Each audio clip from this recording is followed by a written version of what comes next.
주님께 감사하며 오늘의 묵상을 함께 시작합시다.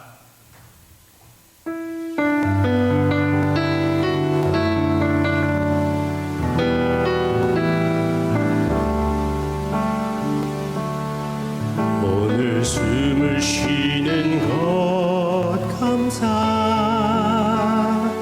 나를 구원하신 것 감사, 내 뜻대로 안 돼도 주가 인도하신 것,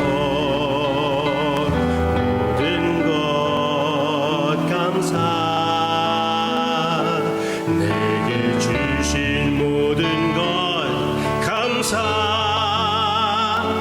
그리고 가져가심도 감사, 내게 고난 주셔서 주 뜻 알게 하신 것, 모든 것 감사, 주님 감사해요, 주님 감사해요. 내가 여기까지 온 것도 은혜입니다. 주님 감사해요, 주님 감사해요. 나를 사랑하신 주 사랑 감사합니다. 항상 주 안에 있음 감사, 아멘. 참된 소망 주심도 감사, 나 같은 사람도 자녀 삼아 주신 것, 모든 것 감사, 주님 감사해요, 주님 감사해요. 내가 여기까지 온 것도 은혜입니다. 주님 감사해요, 주님 감사해요. 나를 사랑하신 주 사랑 감사합니다.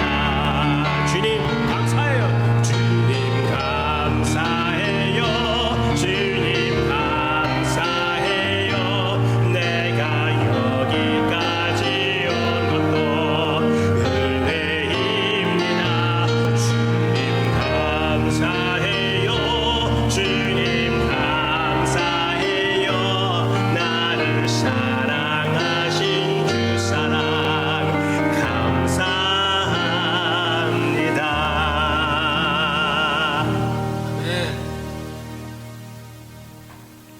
우리의 삶의 모든 것이 주님의 은혜라는 것 기억합니다.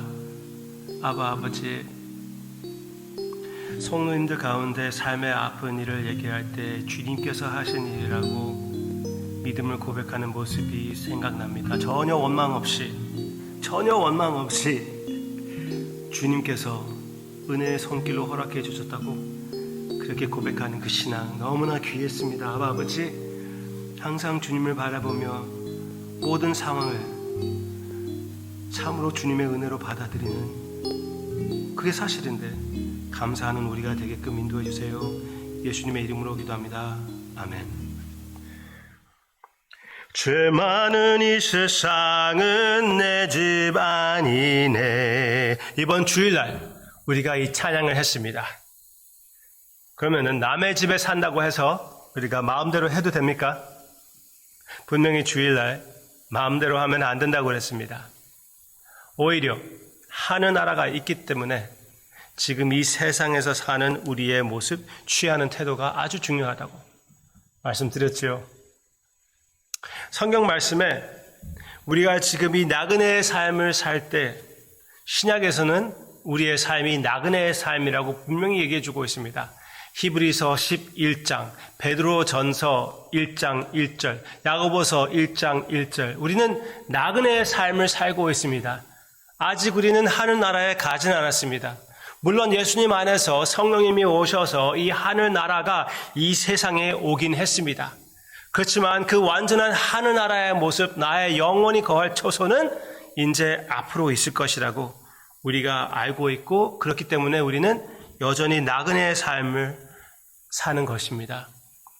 신약에서 얘기하는 그 나그네의 삶을 구약에서 표현할 때 포로의 삶이라고 얘기를 합니다.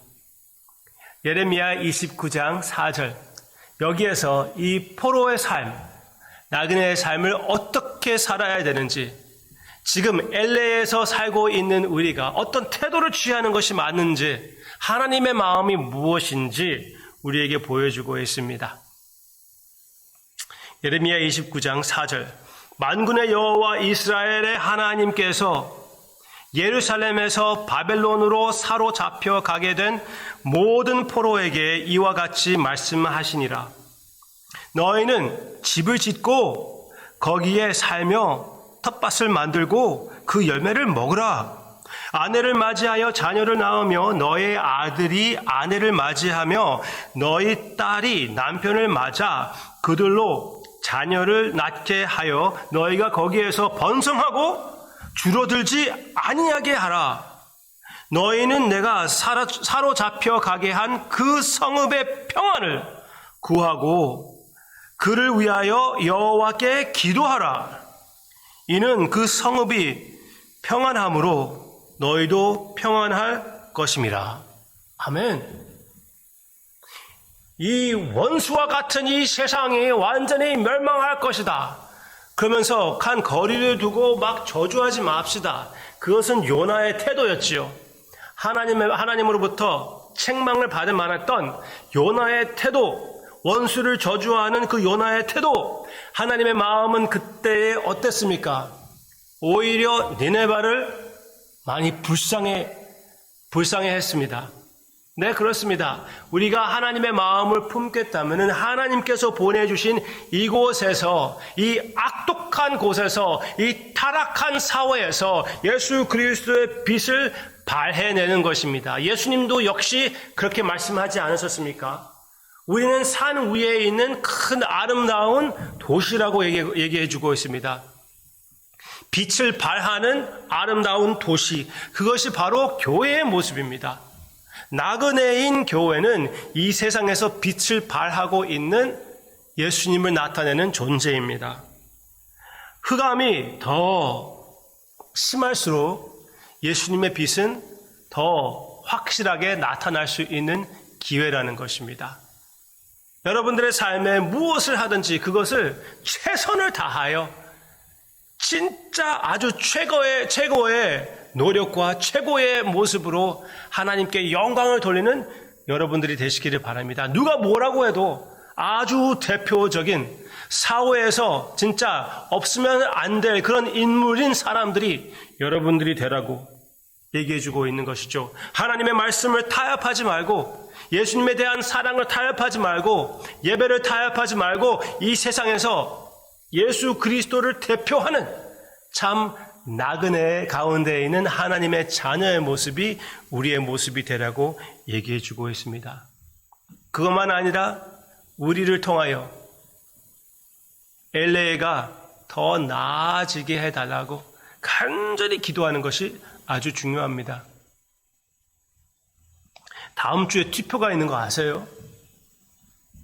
그 투표에 제가 지금 참여해야 되는지 아니해야 되는지 고민하기도 합니다. 근데 오늘 이렇게 말씀드리며 내가 한 번 더 그런 내용들을 생각해 볼 필요가 있다고 생각이 됩니다. 왜?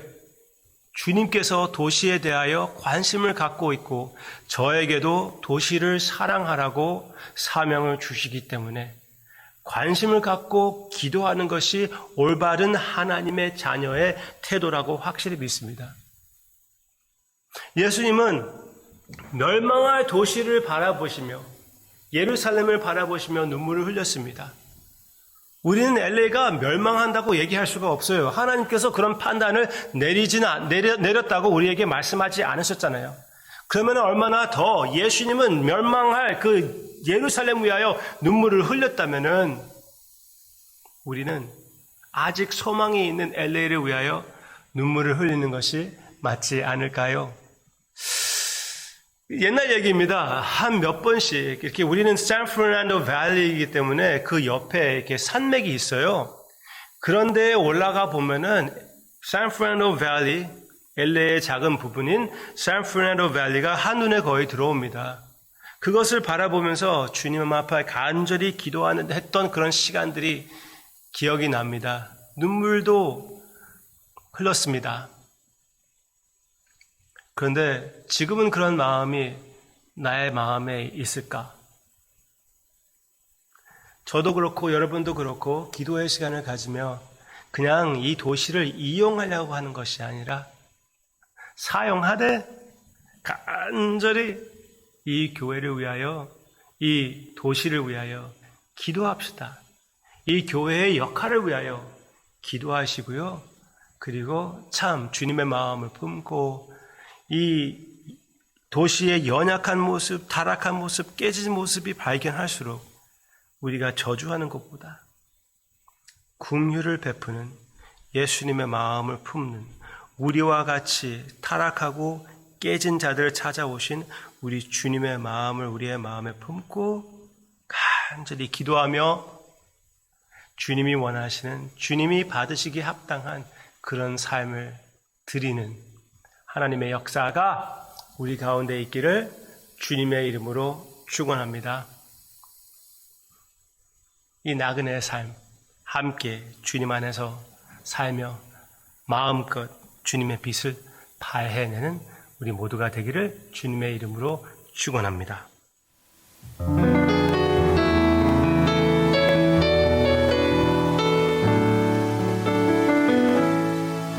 하나님의 부르심에는 후회하심이 없네. 내가 이 자리에 선 것도 주의 부르심이라. 하나님의 부르심에는 결코 실수가 없네. 나를 부르신 하나님의 신실하심을 믿네. 날 부르신 뜻 내 생각보다 크고 날 향한 계획 나의 지혜로 증명 못하나 가장 좋은 길로 가장 완전한 길로 오늘도 날 이끄심 있네. 작은 나를 부르신 뜻을 나는 알 수 없지만 오직 감사와 순종으로 주의 길을 가리라. 때로 내가 연약해져도 주님 날 도우시니 주의 놀라운 그 계획을 나는 믿으며 살리. 날 부르신 뜻 내 생각보다 크고 날 향한 계획 나의 지혜로 증량 못하나 가장 좋은 길로 가장 완전한 길로 신실하신 주를 찬양해. 가장 좋은 길로 가장 좋은 길로 가장 완전한 길로 신실하신 주를 찬양해. 아멘. 신실하신 주님을 믿고 신실하신 주님을 찬양합니다. 주님께서 불러주셨기에 우리가 지금 이렇게 이민생활 그리고 나그네의 삶을 살고 있다는 것 잘 알고 있습니다. 우리가 이해할 수 없는 일들이 너무나 많이 있는데 그 모든 것을 다 파악하시고 그 가운데 역사하시는 섭리의 하나님의 사랑의 손길을, 그 피 묻은 손길을 의지합니다. 예수님의 이름으로 기도합니다. 아멘.